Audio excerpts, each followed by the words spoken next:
When I was only 13 years old, I discovered that sometimes the people who should take care of you the most are the real enemies in your life. The story I'm going to tell you today is my story, an example of sadness and depression, but even more so, of overcoming. Hello, my dears. My name is Louise Miller, but everyone knows me as Grandma Lou. I'm 73 years old, and I was born in Riverdale, in the suburbs of Philadelphia in 1952. Today I'm going to tell a story that I've carried in my heart for over 60 years, something I've never told even my own children. So if you're watching me now, please leave a like on this video and subscribe to the channel, because your support gives me the courage to talk about things that, even after so much time, still hurt as if they happened yesterday. Before I start my story, I wanted to thank you all because we hit 20,000 subscribers this week. That's a lot of people, my goodness. To thank all of you across this great country, we're going to give away $200 at the end of the month. To participate, just be subscribed to Grandparents' Tales, hit the notification bell, like this video, and comment where you're watching from. It could be from Oregon, it could be from South Carolina, it could be from New Hampshire, it could even be from outside the US. I want to get to know all of you. Well, my story begins in 1965 when I was 13 years old. We were a simple family, living in a small 3-bedroom house in Riverdale. My father, George, worked as a truck driver, making deliveries throughout Pennsylvania. He was gone for days, sometimes entire weeks. My mother, Connie, was a seamstress and laundress, taking in clothes from the wealthy ladies in town to wash and iron. Our house always had clotheslines full, sheets swaying in the wind. I was the 4th child, the only girl after 3 boys. Anthony was 19, Joseph 17, and Robert 15.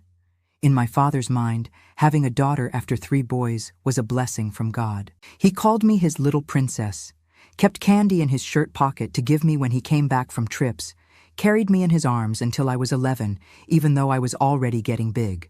When he was home, I felt like the most protected person in the world. But my father was home less and less. The trips were getting longer, the deliveries more distant. Sometimes he'd be on the road for 20 days. And it was during one of these long absences that everything started to change. It was March 1965. The heat was still strong in Pennsylvania. My mother had gone to deliver clothes to a client and left me at home with my brothers. "Take care of the house, Louise," she said before leaving. "Your brothers will be here. Ask them for help if you need anything." That afternoon, I was washing dishes in the kitchen sink when I felt someone behind me. It was Anthony, the oldest. He came close, too close, in a way he had never done before. "Louise, you're becoming a young lady, you know," he said, with a different voice that gave me chills down my spine. I tried to move away, but he grabbed my arm. "What are you doing, Tony?" I asked, frightened. "Let me go. I'm finishing the dishes." That's when Joseph entered the kitchen. I thought he would argue with Anthony, defend me, but the smile on his face told me otherwise. They had planned something. I could feel it. Robert appeared shortly after, leaning on the doorframe, with a look I had never seen before. "Mom won't be back until tonight," said Joseph. "Nobody will know." What happened in that kitchen that afternoon is something that still makes me nauseous to remember. They were my brothers, the people who should protect me, defend me.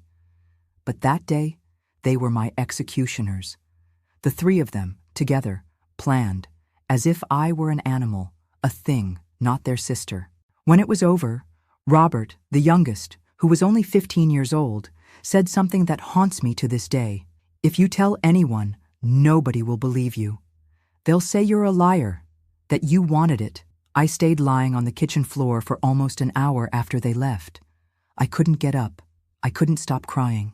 When I finally managed to move, I went straight to the bathroom. I showered until the water ran out, scrubbing my skin until it was red, as if I could clean away what had happened. When my mother arrived, pretending everything was fine, was the hardest thing I'd ever done in my life. "Is everything okay, Louise?" she asked, noticing my swollen eyes. "Yes, Mom. Just a little headache." That night, I locked my bedroom door and pushed the dresser against it. But it didn't help. The next morning, when my mother went to the market, they came back. Anthony broke down the door with a push that threw the dresser aside. "No use locking yourself in, silly," he said, with Joseph and Robert right behind him. "This house is ours too, And so began my personal hell. Every time my mother left, every absence of my father was a sentence. They took turns. One would watch if anyone was coming, while the others— I can't even complete the sentence. The abuse became more frequent, more violent. They knew exactly when they could act. They knew my mother's routine better than she did. They knew that on Tuesdays and Thursdays, she would deliver clothes and then stay chatting with the neighbors in the late afternoon. They knew that on Saturdays, she went to the market and took at least 2 hours. And they knew that my father would only return after many days on the road. I began to change. From a cheerful, talkative girl, I became a shadow. I stopped eating properly, lost weight, always had dark circles under my eyes. At school, my grades plummeted. I, who had always been a good student, began to get low grades, to miss classes. "What's happening to you, Louise?" my teacher asked one day. "You've always been so diligent." I wanted so badly to tell the truth at that moment. But Robert's words echoed in my head. "Nobody will believe you." And I myself began to doubt what was happening. Had I done something to provoke it? Was it my fault? I tortured myself with these questions every day. At home, I started dressing differently. I wore baggy, ugly clothes, trying to hide myself, make myself invisible. I cut my hair short, stopped smiling. I did everything I could to not draw attention. But nothing worked. Things only got worse. One day, after a particularly violent abuse, Joseph held me by the arms while Anthony approached my face. "If you try to tell Dad when he gets back, we'll say you came on to us, that you've been teasing the boys at school too, that you're no good." Who do you think he'll believe? His 3 sons, or the girl who's been acting all strange? Their manipulation was cruel, calculated. They knew exactly what to say to keep me silent, to make me feel guilty. They even started making up stories for my mother, saying they had seen me talking to older boys on the corner. "Louise is getting flirty, Mom," Anthony would say at the dinner table. "The other day I saw her chatting with a guy who already works." My mother would look at me suspiciously, worried. "Is that true, girl?" "No, Mom. I swear it's not." "She's lying," Joseph would insist. "We saw it." Gradually, they destroyed my relationship with my mother too. She began to distrust me, to watch me more, but not in the way I needed. She watched to see if I wasn't giving reasons to the boys, if I wasn't behaving inappropriately. The only thing that gave me strength was thinking about my father's return. When he was home, they wouldn't dare approach me. My father had always been my protector, my hero. If he knew— but how could I tell him? How could I make him believe? Months passed, and my body began to show signs that it couldn't take it anymore. I started having bleeding outside my menstrual period, pains that made me faint, fever that came and went without explanation. One night, after a particularly violent abuse by all 3, I started bleeding heavily. It wasn't menstruation, it was something worse. I felt such a strong pain that I passed out in the bathroom. I woke up on the floor, surrounded by pools of blood, without even the strength to cry for help. Robert found me like that. I saw the panic in his eyes. "Joseph! Anthony, come here!" he shouted. "I think this time we went too far." They carried me to bed, cleaned the bathroom, changed my clothes. They were in panic. "If anyone finds out, we're done for," said Anthony. "We'll say she fell down the back stairs." They left me in the room, still bleeding, but less. The pain was unbearable, but I didn't even have the strength to cry anymore. I just prayed, asking God to take me away from there in any way. That night, by a miracle I can only be thankful for to this day, my father came home early from his trip. He was supposed to arrive only the next day, but managed to finish his work ahead of schedule. I remember him coming into the room, in the dark, to give me a goodnight kiss as he always did when he returned from a trip. I remember him turning on the light when he realized something was wrong.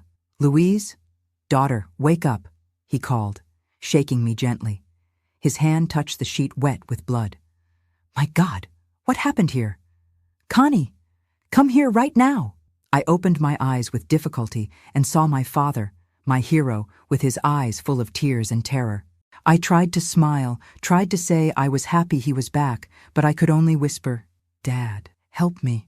And that was the last thing I said before passing out again. The desperation in my father's voice calling my mother, the chaos that took over the house, the journey to the hospital. All of these are confused parts in my memory.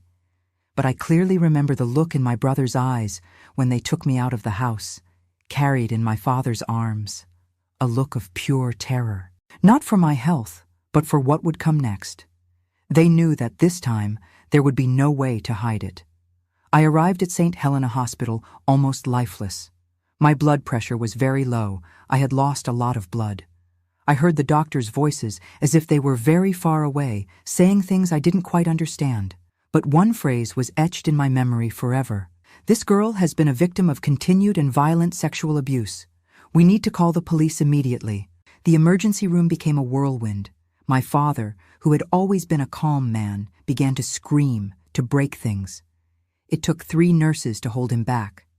I had never seen my father like that. "Who did this to my daughter? Who?" he shouted with a desperation that broke my heart.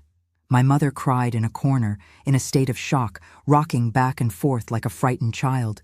It seemed like she couldn't process what was happening. While the doctors rushed to stabilize me, a social worker entered the room. She was a young woman, with kind eyes and a calm voice. She approached my bed and held my hand. "Louise, my name is Margaret. I'm here to help you. Can you tell me who did this to you?" I opened my mouth, but the words didn't come out. I looked at my father, destroyed by pain, leaning against the wall. I looked at my mother, who seemed to have aged 10 years in one night. How could I tell the truth? How could I completely destroy our family? It was a group of guys. "On the way back from school," I whispered. The lie came out almost without thinking. "I don't know them. They were from out of town." My first lie. It would be the first of many I would tell in the coming months. Lies to protect those who didn't deserve protection.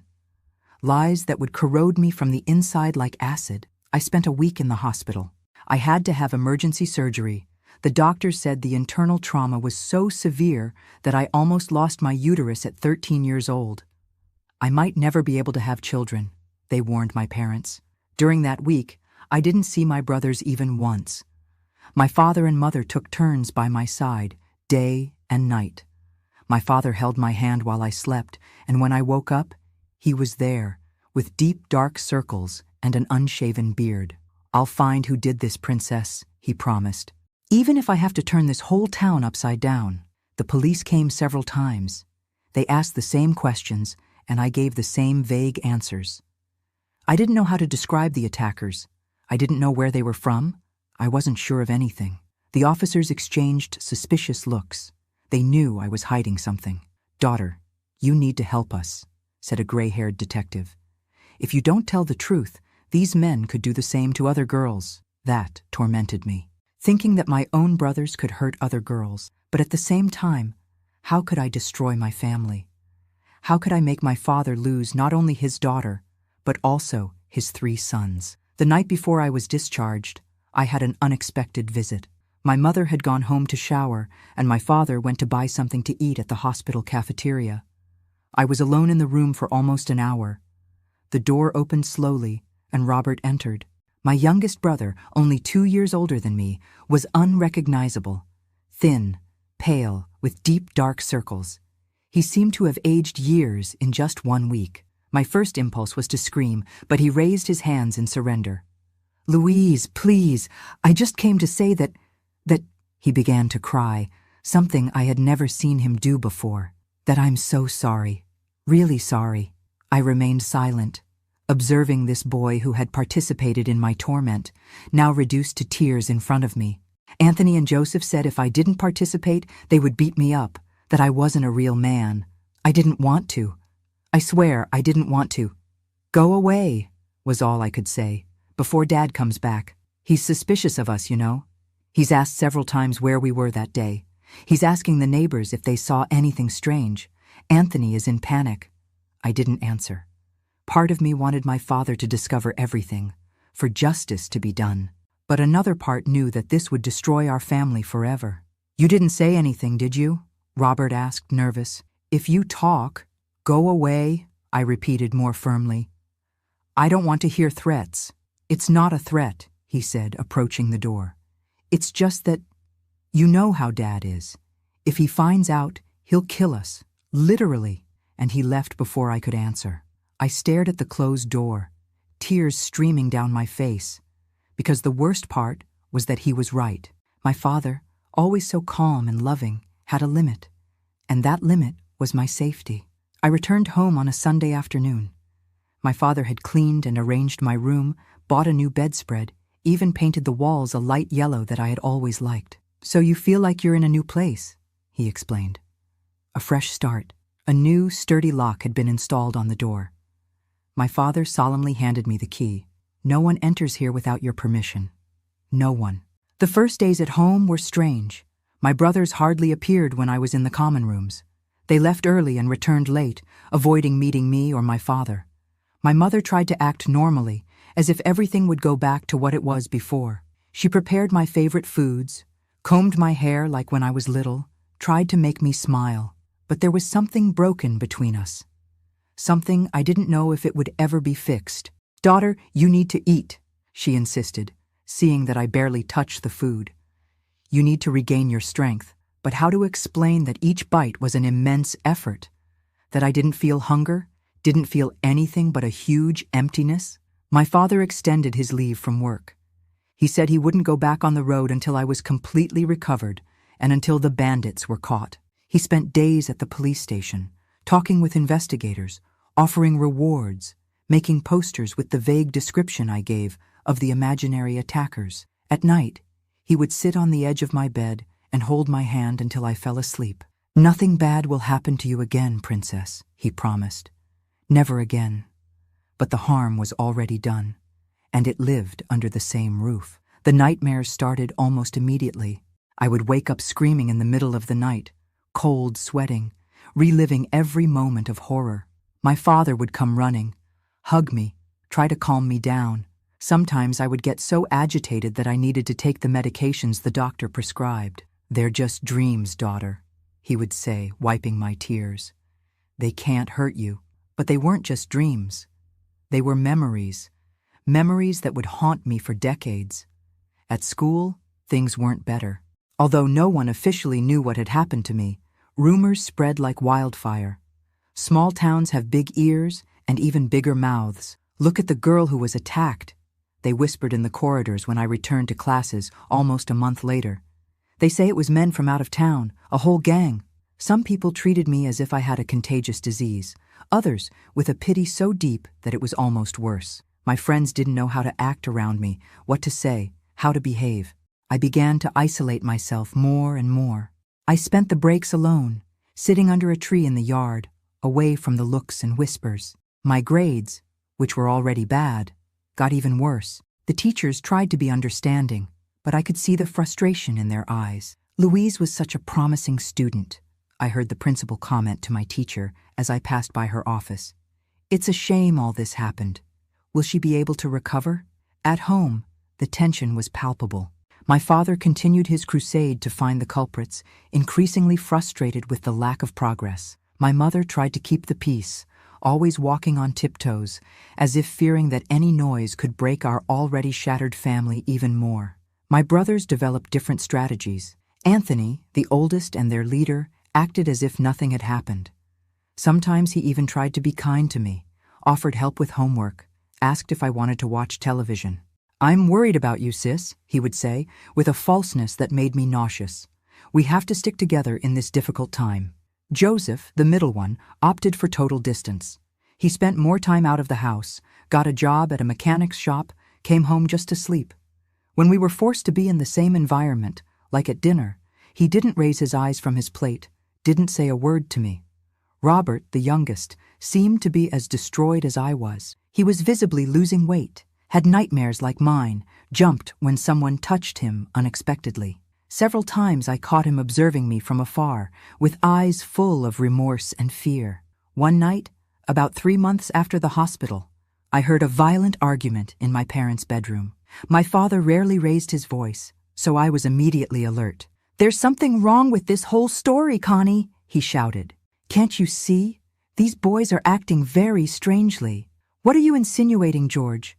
my mother responded, her voice trembling. "For God's sake, they're your sons." And she is my daughter too. Look at her, Connie. Look at what they did to our girl. She doesn't sleep, doesn't eat, doesn't smile anymore. Those eyes are no longer those of a child. That was the fault of those thugs, those bandits that nobody saw, that nobody knows, that left no clue. In Riverdale, where everybody knows everybody, I held my breath. My father was suspicious. His protective instinct was sniffing out the truth behind my lies. Robert almost fainted when I asked where he was that afternoon, my father continued. Joseph can't even look me in the face. And Anthony is aggressive, on the defensive all the time. There's something that's not adding up in this story, Connie. You're delirious, my mother insisted, but her voice betrayed her uncertainty. It's the tiredness, the worry. You haven't slept properly in months. I'm going to discover the truth, my father stated, with a determination that made me tremble. One way or another, I closed my bedroom door and cried silently until I fell asleep. The truth was approaching like a storm on the horizon, and when it arrived, it would sweep everything in its path. It was a Tuesday in June 1966, almost 4 months after my trip to the hospital. That day began like any other in this new, somber routine we had established. My father left early to go to the police station, as he did almost every day. My mother was in the backyard, hanging clothes on the clothesline. I was in the living room, trying to concentrate on a math lesson that I couldn't understand. Anthony entered the room without making a sound. When I realized, he was already sitting next to me on the sofa. I felt my entire body freeze with fear. "We need to talk, Louise," he said, with that falsely gentle voice he had adopted in the last few months. "This situation can't continue like this." I got up immediately, ready to run, but he held my arm. "Calm down, I'm not going to hurt you," he said, but his grip said otherwise. "I just want you to understand something. Dad is suspicious of us. Yesterday he asked Robert a bunch of questions and the kid almost gave everything away. If that happens, the whole family goes down the drain. Is that what you want?" I looked into his eyes, those eyes that used to be of a brother and now were of a monster, and found a courage I didn't know I had. "Let go of my arm now," I said through clenched teeth. "Never touch me again." He seemed surprised by my reaction. He released my arm slowly. "You don't understand, do you? If you tell the truth, Dad will kill us, literally. Do you want to have that on your conscience?" "You didn't think about my life when you did what you did," I replied, with tears streaming down my face. "Why should I think about yours now?" Anthony turned red with anger. He stood up, standing much taller than me, intimidating. "You're going to keep that mouth shut," he said, approaching again. "Or I swear that—" He didn't get to finish the sentence. The living room door opened violently, hitting the wall. My father was standing there, holding a folder of documents, his face white as paper. "Get away from my daughter," he said, in a voice I didn't recognize. Low, controlled, but loaded with a fury I had never seen before. Anthony took 2 steps back, raising his hands. "Dad, it's not what you're thinking." My father threw the folder on the center table. Papers scattered across the floor. I recognized the hospital letterhead. "I just got back from the hospital," my father said, still in that controlled and terrible voice. "I went to get copies of Louise's exams. I wanted to send them to a specialist in Philadelphia." He picked up one of the papers from the floor and held it as if it were something poisonous. "Do you know what it says here, Anthony? The doctor documented your sister's injuries in detail. In detail. And do you know what else he wrote? That these injuries were consistent with repeated abuse over a long period. It wasn't a single attack, as Louise said. It was months." My father turned to me, with tears in his eyes. "Why did you lie, daughter? Why did you protect who did this to you?" I opened my mouth, but couldn't speak. The words were stuck in my throat, suffocated by months of fear and shame. "Dad, she's confused." Anthony tried to intervene. "The doctors themselves said that trauma can affect memory." "Shut up!" my father roared, finally losing control. "I heard the end of your conversation. You're going to keep that mouth shut." "What does she need to keep secret, Anthony? What?" At that moment, the kitchen door opened and Joseph entered. He stopped as soon as he saw the scene in the living room, like an animal caught in the sights of a rifle. "Good that you arrived, Joseph," my father said, with a smile that didn't reach his eyes. "I was just wanting to talk to you, too." Joseph looked at me, at Anthony, at the papers scattered on the floor, and immediately understood what was happening. "Dad, I can explain," he began. But my father raised his hand, interrupting him. "Go call your mother," my father ordered. "And then find Robert. I want everyone in this room in 5 minutes."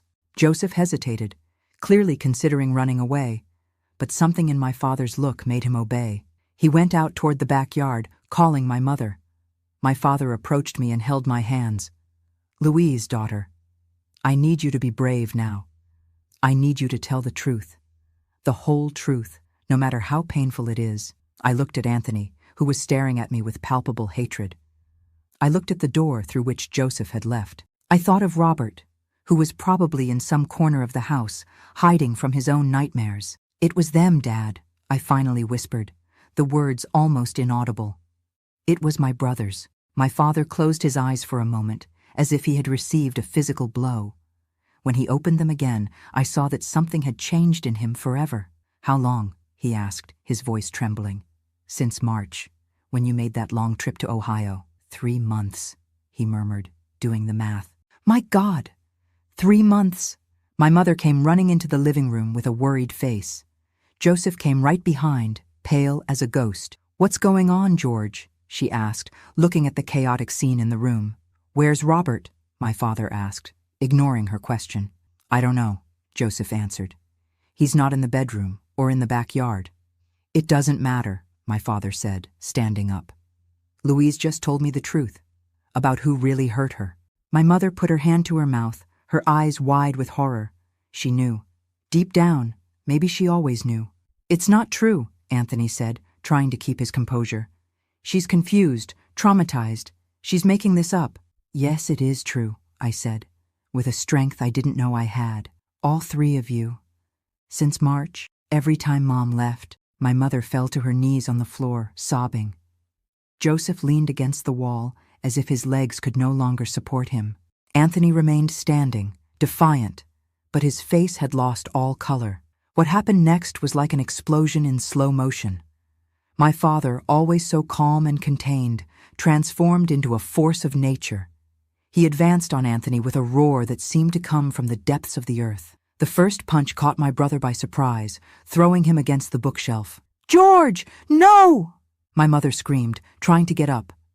But it was too late. Years of contained anger, months of impotent frustration, the revelation of the deepest betrayal. Everything exploded at that moment. My father lifted Anthony by the collar and continued beating him while shouting things I never thought I would hear from him. Joseph tried to intervene, pulling my father back, but ended up taking a blow that threw him to the floor. My mother was screaming. I was screaming. The living room had turned into a battlefield. When the neighbors arrived, attracted by the commotion, they found my father being held by 3 men, Anthony bleeding on the floor, Joseph leaning against the wall with a broken nose, and my mother trying to protect me in a corner of the room. "He's gone crazy," someone said. "Call the police."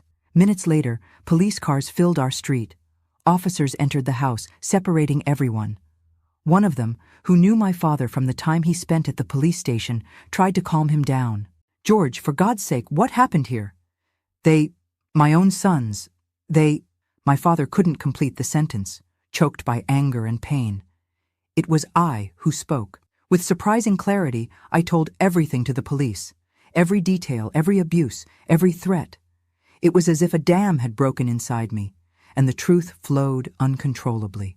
The police listened in silence, their faces hardening with each word. When I finished, one of them turned to Anthony and Joseph. "You're under arrest." "And Robert?" a younger officer asked. "Was he also involved?" "Also," I confirmed, with tears in my eyes. "But he was forced by the others. They threatened to beat him if he didn't participate." At that moment, as if he had been summoned, Robert appeared at the door of the living room. He had heard everything, hiding in some corner.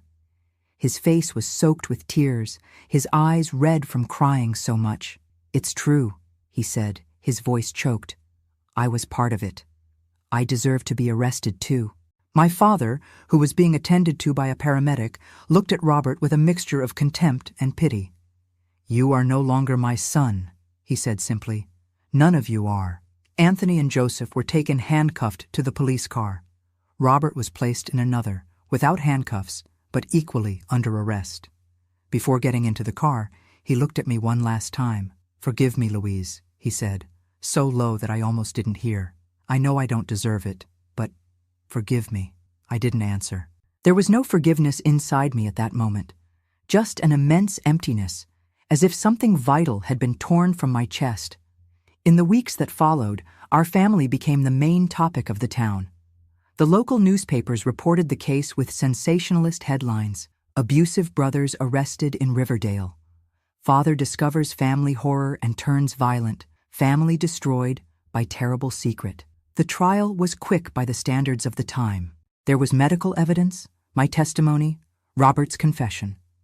Anthony and Joseph were sentenced to 12 years in prison each. Robert, being a minor and having confessed spontaneously, got a lighter sentence, 6 years in a juvenile reformatory. My father was never the same again. The gentle, smiling man I knew disappeared that June afternoon. In his place remained a shell, a man broken by guilt and anger. He couldn't look me in the eyes without crying, couldn't talk about what happened without his hands shaking. "I should have noticed," he repeated like a mantra. "I should have stayed home more, should have paid more attention. I failed you, Princess." My mother fell into deep depression. She spent days in bed, not eating, not talking.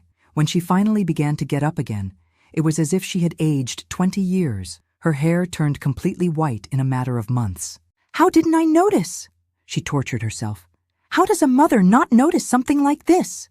Our house, once full of voices and movement, became a mausoleum. My brothers' bedrooms were locked, their things stored in boxes in the attic.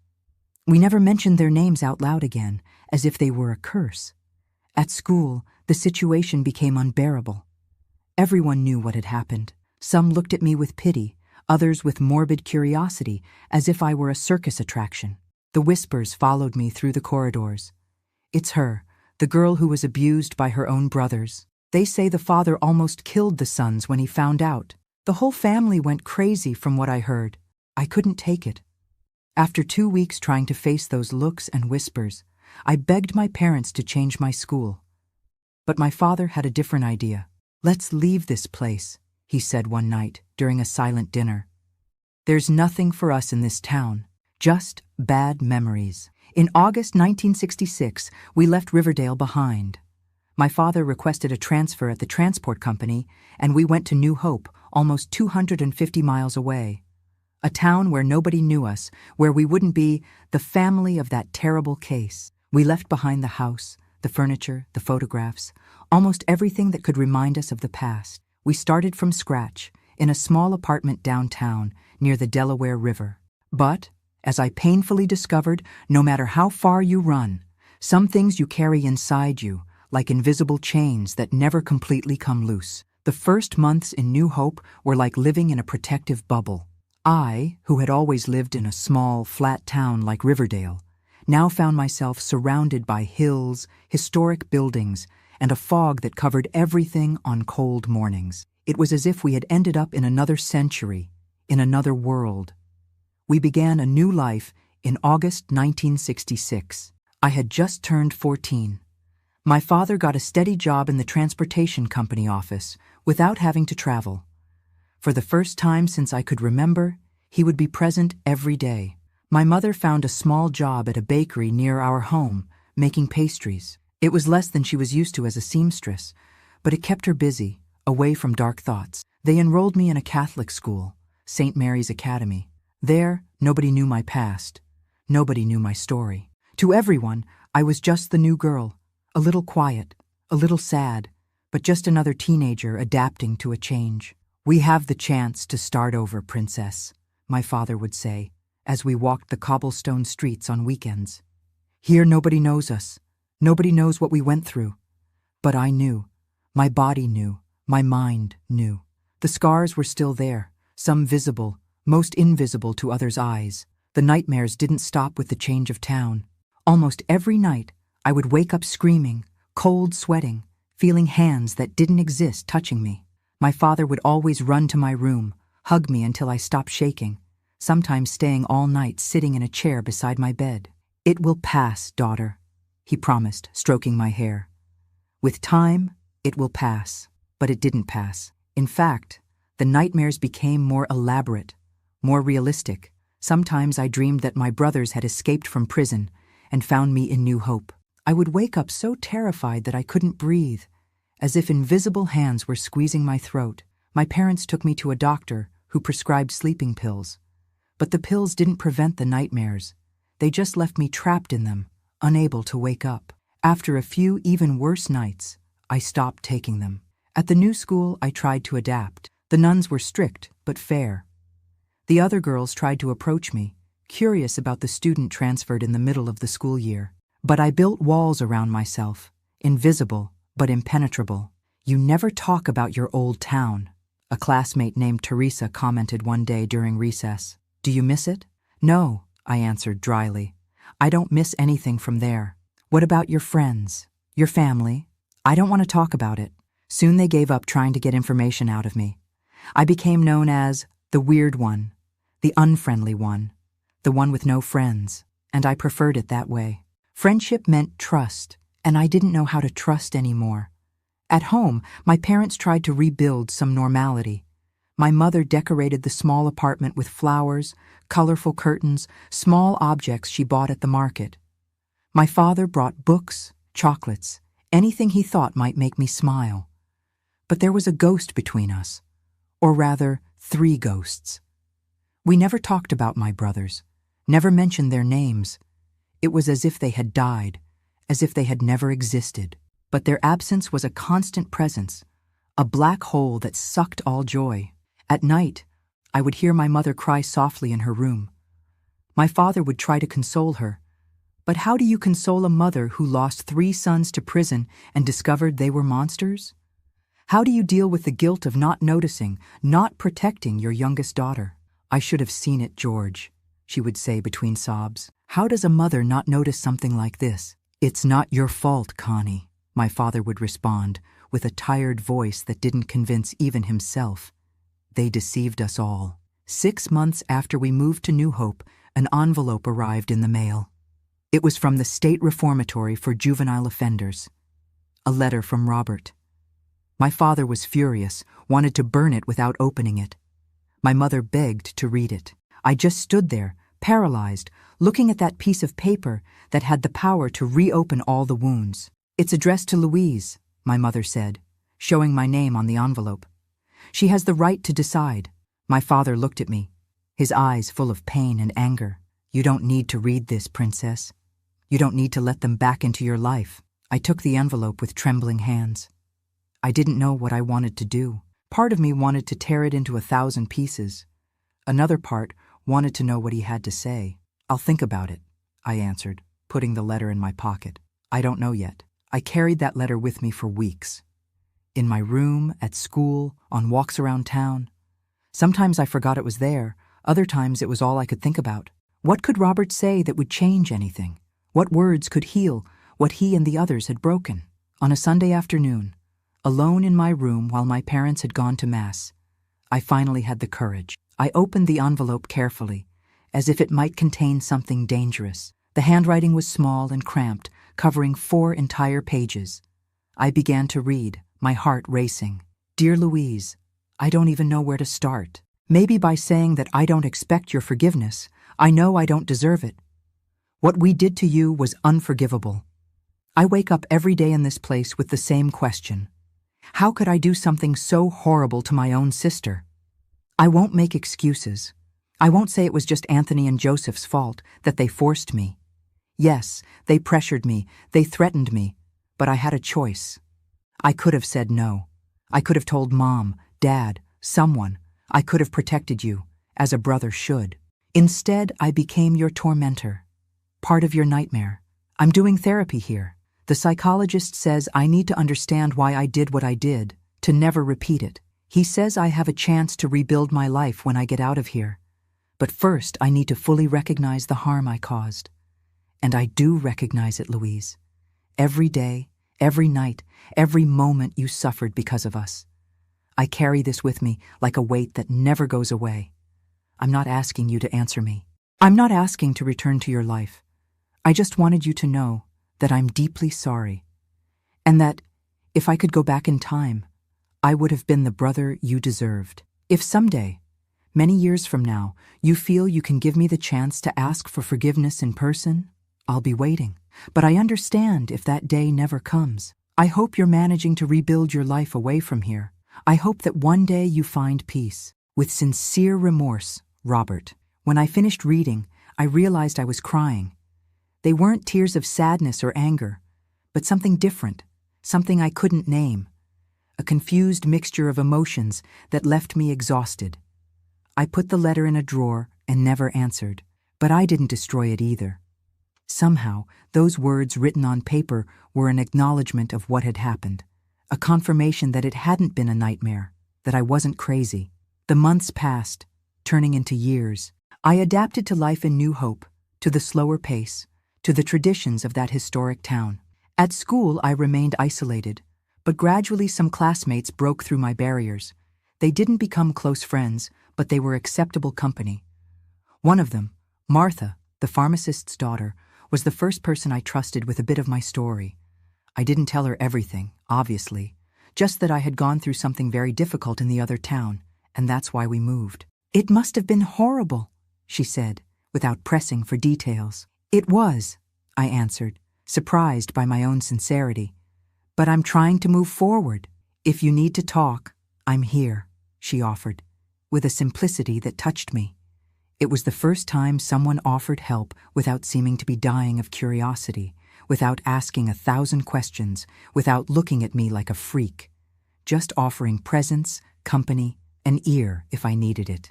At home, things slowly improved. The nightmares didn't completely disappear, but they became less frequent. My mother stopped crying every night, began to smile occasionally, especially when she brought home funny stories about the ladies who frequented the bakery. My father remained overprotective, wanting to know where I was every minute, calling the school if I was 10 minutes late getting home. But even that diminished over time, as he saw that I was, somehow, surviving. In 1968, 2 years after our move, something unexpected happened. A letter arrived, this time from the state penitentiary. It was from Anthony. Unlike Robert's letter, this one was short, almost abrupt. "Louise, I know you'll probably tear this up without reading it. I know you hate me, and you're right. What we did has no excuse. I'm writing because I heard that Robert sent you a letter. He's trying to play the remorseful one, the good guy, but don't believe him. He participated in everything of his own free will. I'm not asking for forgiveness. I just wanted you to know that I'm paying for what I did. Here in prison, when they find out why you're in, your life becomes hell. Not even the worst criminals respect someone who does what we did. Maybe that gives you some comfort, knowing we're suffering. I hope so. Anthony." This letter, unlike the first, I tore into pieces and threw in the trash. I didn't tell my parents I had received it. I didn't want to reopen that wound, didn't want to see the look of pain in their eyes. Anthony's words haunted me for days. Not out of remorse or pity for him, but because they confirmed something I had always suspected. Robert wasn't just a victim of circumstances. He had chosen to participate, as Anthony said. A few weeks later, a third letter arrived. From Joseph. I didn't even open it. I threw it directly into the fire, watching the paper be consumed by the flames, wishing my memories could be destroyed with the same ease. In 1970, when I turned 18, a difficult decision presented itself. Robert had served his sentence and would be released. He didn't know where we were, but he could find out if he wanted to. The possibility of a reunion, even an accidental one, terrified me. "Do we need to move again?" I asked my parents during dinner. "What if he comes looking for us?" My father, who didn't know about the letters, was surprised by my sudden concern. "He doesn't know where we are, Princess. And even if he found out, I would never let him get near you." "But you won't be with me all the time," I argued. "What if I run into him on the street? What if he shows up at school?" My mother, who was quieter than usual, finally spoke. "Maybe it's time to face these fears, daughter. We can't run forever." I was shocked. My mother, who had plunged into depression after discovering what happened, now talked about facing it, about not running. "What do you mean, Mom?" "I mean that life goes on. Robert served his sentence. You're growing up, you'll be going to college soon. We can't live in fear forever. My father looked at her as if she had gone crazy. Are you defending that monster? No, she answered firmly. I would never defend what they did. But Robert was the youngest. He was influenced by the others. Maybe what? My father interrupted, his voice rising. Maybe we should invite him to dinner. Pretend nothing happened? George, that's not what I'm saying, and you know it. I just think that living with so much hatred, so much fear, isn't getting us anywhere. Look at us. We pretend we're a normal family, but we're not. We're stuck in that day, in that living room, forever. That was the first time I saw my parents argue seriously since the discovery of the abuse. It was as if a floodgate had broken, releasing years of repressed feelings. Would you lose your son? My mother continued, crying now. Would you never see Robert again? Not even to hear what he has to say? He's no longer my son, my father answered, but his voice had lost its conviction. None of them are. I observed that discussion in silence, feeling something strange grow inside me. It wasn't forgiveness. It would never be forgiveness, but maybe it was acceptance. The acceptance that what happened was part of my story, and that running wouldn't change that. I don't want to see Robert, I finally said, interrupting their argument. I'm not ready for that, and maybe I never will be. But I also don't want to run again. This is our home now, our life. My parents looked at me, surprised by my firmness. I realized that for the first time since the abuse, I was making a decision about my own life, not just accepting what they decided for me. I'm afraid, I admitted, but I don't want that fear to control every step I take for the rest of my life. My father stood up and hugged me, strongly, like when I was little. You're the bravest person I know, Princess, he said, his voice breaking, much braver than me. That night marked a turning point in our family. It wasn't a magical cure. The scars remained. The nightmares still appeared occasionally. The painful memories sometimes emerged out of nowhere. But something had fundamentally changed. For the first time since everything happened, I felt that I could have a future that wasn't completely defined by my past. In 1971, I was accepted to the College of Education in Philadelphia. I was going to move, live in a dorm with other students, start an independent life. My parents were proud, but also terrified. Are you sure you're ready, daughter? My mother asked, while helping me pack. Philadelphia is a big, dangerous city. I'm ready, Mom, I answered, surprising myself with the certainty in my voice. I can't let fear prevent me from living. That night, on the eve of my departure, I had a different dream. It wasn't a nightmare, like the many that had tormented me for years. It was a dream of liberation. I dreamed that I was in an open field, under an infinite blue sky, and that I could run without stopping, with nothing holding me back, with no one chasing me. I woke up with tears in my eyes, but for the first time in a long time, they were tears of hope. Philadelphia in 1971 was a completely different world from New Hope. Tall buildings replaced the colonial houses, wide avenues instead of stone alleys, crowds of strangers instead of familiar faces. In the first days at the student dormitory, I felt fear. That old fear that accompanied me like a shadow. But there was something different now. A new determination. A strength I didn't know existed inside me. The dorm was in the University City area, a busy place full of young people. We were 6 girls sharing a 3-bedroom apartment. My roommates were loud, cheerful, full of plans and dreams. So different from me, who carried invisible scars that no one there knew about. Louise, you're always so quiet, said Christina, my roommate, a girl from Pittsburgh who studied law. You need to go out more, enjoy life. Gradually, I opened up. Not about my past. That remained a secret kept under 7 keys. But about my tastes, my opinions, my dreams for the future. I discovered that I liked music, especially Simon and Garfunkel, who were very popular at that time, that I had a talent for drawing, that I loved small children. You're going to be an amazing teacher, Christina told me one day, after seeing me help the neighbor's child with homework. You have patience, you have affection. That's what children need. The College of Education opened my horizons in ways I never imagined. I learned about child development, psychology, teaching methods. Each class was like a window opening to a new world, a world where I could make a difference in the lives of other children. Traumatic childhood experiences can profoundly mark emotional development, my educational psychology professor explained one day. But with adequate support, human resilience is surprising. Those words touched something deep inside me. Resilience, the capacity to recover, to adapt, to grow despite adversities. That's what I was building, day after day, without even realizing it.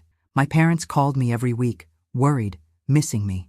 During the first holiday, when I returned to New Hope, I noticed how they seemed older, more tired. My father, who had always been a strong man, now had hunched shoulders as if carrying an invisible weight. My mother, despite smiling more, sometimes had a distant look, lost in thoughts I could only imagine. "Are you okay?" I asked during dinner. "We are," my father answered, holding my mother's hand on the table. "We just miss you, Princess." During that visit, I realized that it wasn't just me who needed to move forward. My parents were also stuck in the past, reliving that terrible day over and over. It was as if time had stopped for the three of us in June 1966. "You need to live too," I told them the night before returning to Philadelphia. "You can't spend the rest of your life just waiting for my visits, worried about me."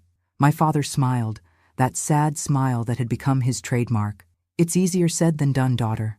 "I know," I answered, hugging him. "Believe me, I know."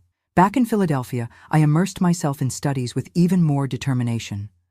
I wasn't just building a future for myself. I was trying to prove that it was possible to overcome the past, that scars could become marks of a battle won.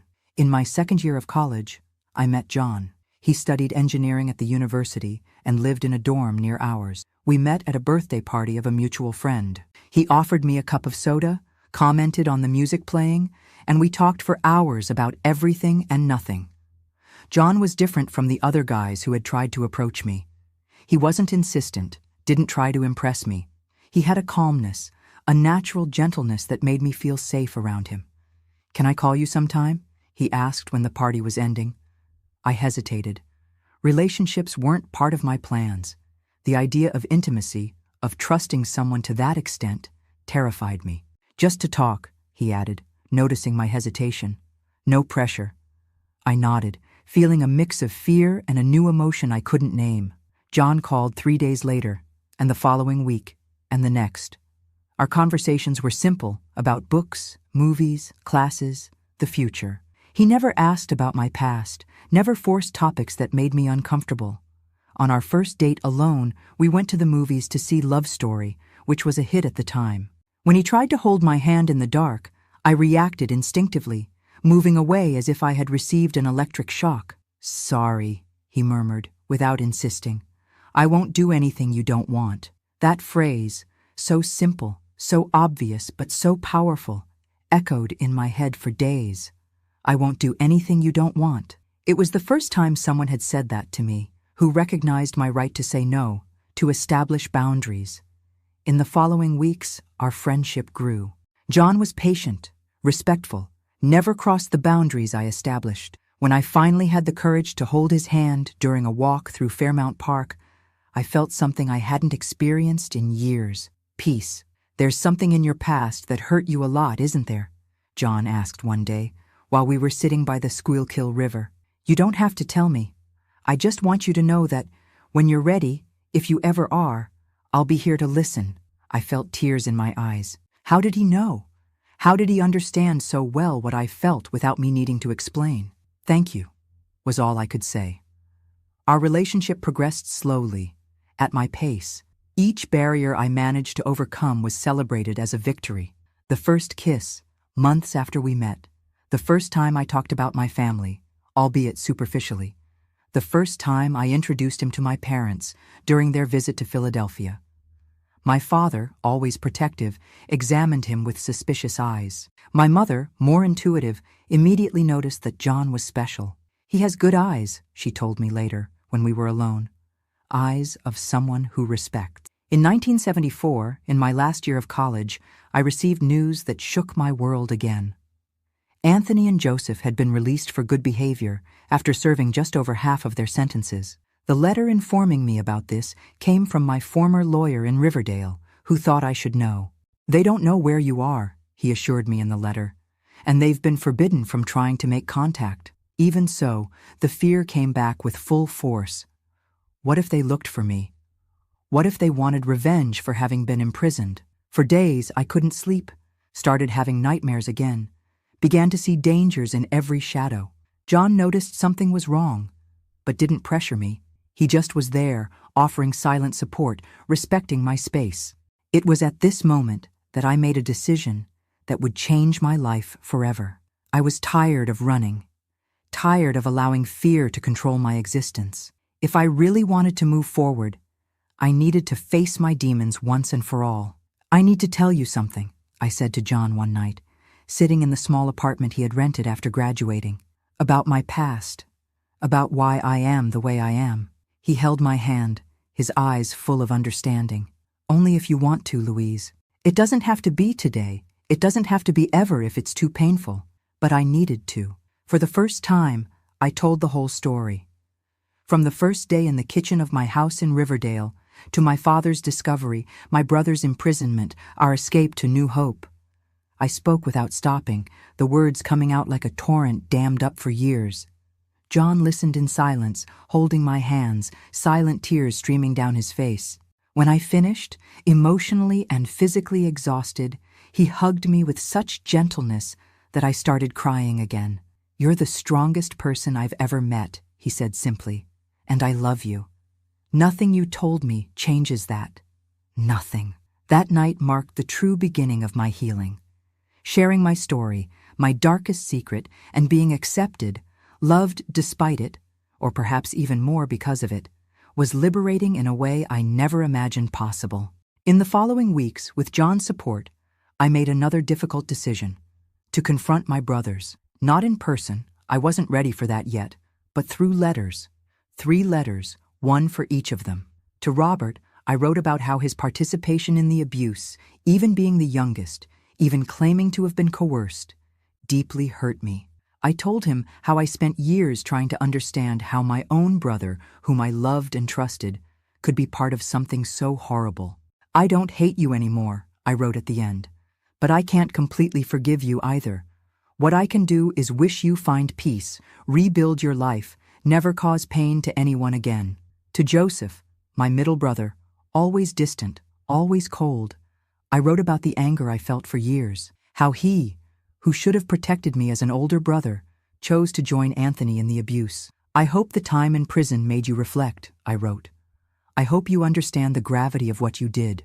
I don't want to see you again. I don't want to have contact, but I want you to know that I won't live in fear of you anymore." The letter to Anthony, the leader, the instigator, was the hardest. For days, I stared at the blank paper, unable to find words that expressed the depth of my pain, my anger, my contempt. "You stole my childhood," I ended up writing. "You stole my innocence, my trust, my ability to feel safe. For years, you controlled my life through fear. But that ends now. I'm not afraid of you anymore. You have no more power over me." I sent all 3 letters on the same day without expecting a response, without wanting a response. It was a symbolic act, a declaration of independence. From that moment on, I would no longer be defined as a victim of my brothers. I would be defined by my own choices, my own path. In December 1974, I graduated in education. My parents were in the audience, proud smiles on their aged faces. John was by my side, clapping louder than everyone when I received my diploma. 2 weeks later, he proposed to me. "I don't have much to offer besides my love," he said, showing me a simple ring. "But I promise to take care of you, respect your boundaries, build a life where you feel safe and loved." I hesitated, not for lack of love. I loved John more than I imagined it was possible to love someone, but out of fear. Fear of not being able to be a complete wife. Fear that my scars were too deep. "What if I never can? You know," I murmured, embarrassed. "What if the trauma is too strong?" John smiled, that gentle smile that won me over from the beginning. "Louise, marriage isn't just about that. It's companionship, it's friendship, it's building something together. The rest comes when it comes, if it comes. And if it doesn't come, we'll still have all that." We got married in March 1975, in a simple ceremony in New Hope. It was a sunny day, scented with cherry blossoms. My father walked me down the aisle, tears in his eyes. "You deserve all the happiness in the world, princess," he whispered. "Every day I thank God that you survived, that you became this incredible woman." Our married life began in a small apartment in Philadelphia. John worked at a construction company. I got a job as a teacher at an elementary school. We were young, in love, full of dreams. Physical intimacy was a challenge, as we expected. There were nights of tears, of painful memories resurfacing, of panic. But John never pressured me, never showed frustration. He waited patiently, loving me the way I could accept. In 1976, I discovered I was pregnant. It was a mix of joy and terror. The doctors had said I might never be able to have children due to the damage caused by the abuse. And part of me feared not knowing how to be a mother, how to protect a child, when my own childhood had been so violated. "We'll manage," John assured me, holding my hand as we looked at the first ultrasound. Together. Mary was born in January 1977, a healthy girl with her father's eyes and, they said, my smile. Holding her in my arms for the first time was like a miracle. So small, so perfect, so trusting of the world, with no idea of the evil that could exist. "I'll protect you," I promised, kissing her soft forehead, always. Being a mother healed me in ways I never imagined possible.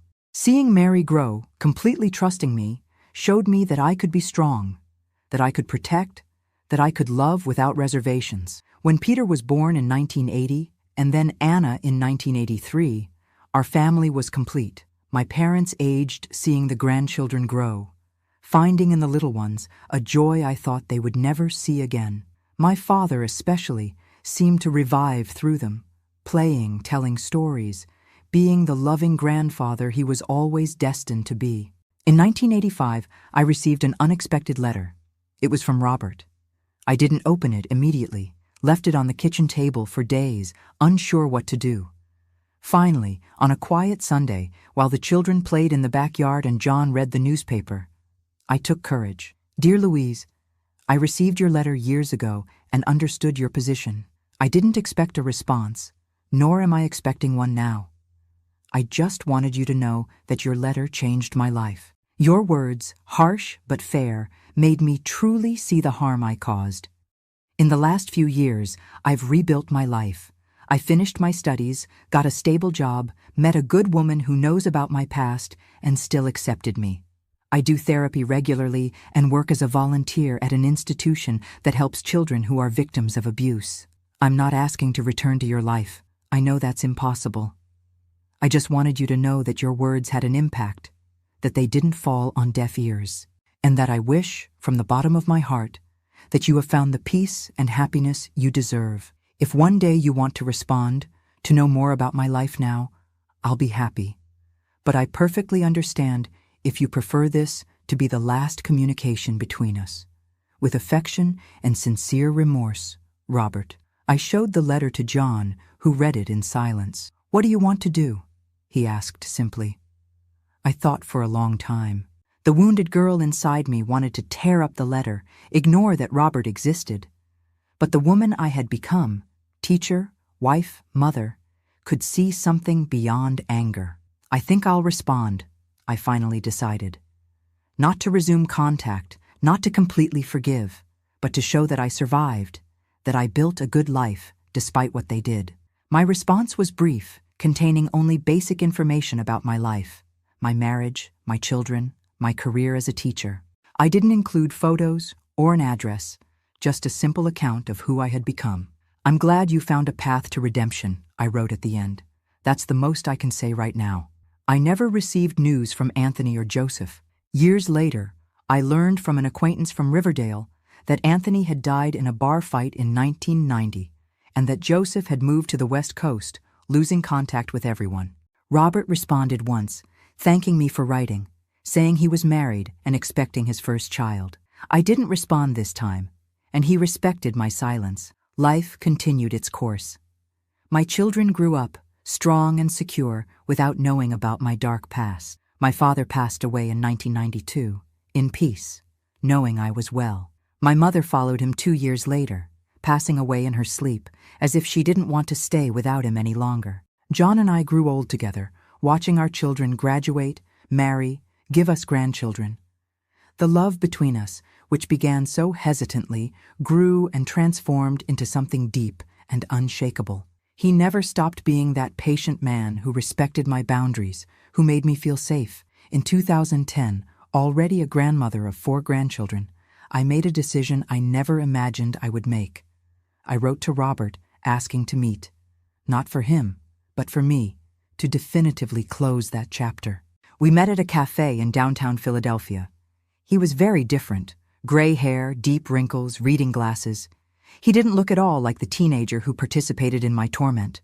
We talked for almost 2 hours about our lives, our children, our regrets. I never stopped being sorry, he said, his eyes down. Not a single day. I know, I replied, surprised to feel no anger, just a distant sadness, and I hope you never do. It wasn't a reconciliation meeting. There were no hugs, no promises to keep in touch. It was a closing meeting of definitively turning the page.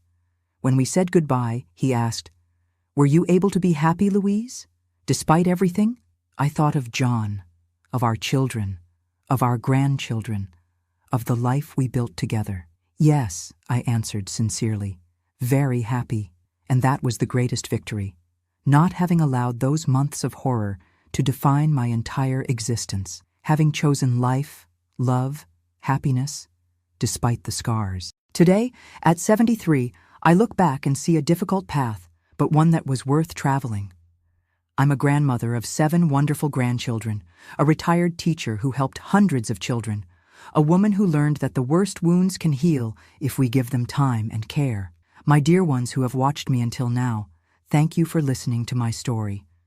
If I'm telling this today, after so many years of silence, it's because I believe it can help someone who is going through something similar. To say that there is hope, that there is a path beyond the pain. If you're facing your own valley of shadows, remember, you are stronger than you imagine. Healing can be slow, it can be difficult, but it is possible. Believe that. And before I say goodbye, I wanted to thank the 20,000 subscribers. That's a lot of people, my goodness. Don't forget to leave a like on this video, subscribe to Grandparents' Tales, and turn on the notification bell so you don't miss any story. A loving kiss from Grandma Lou, and see you in the next video.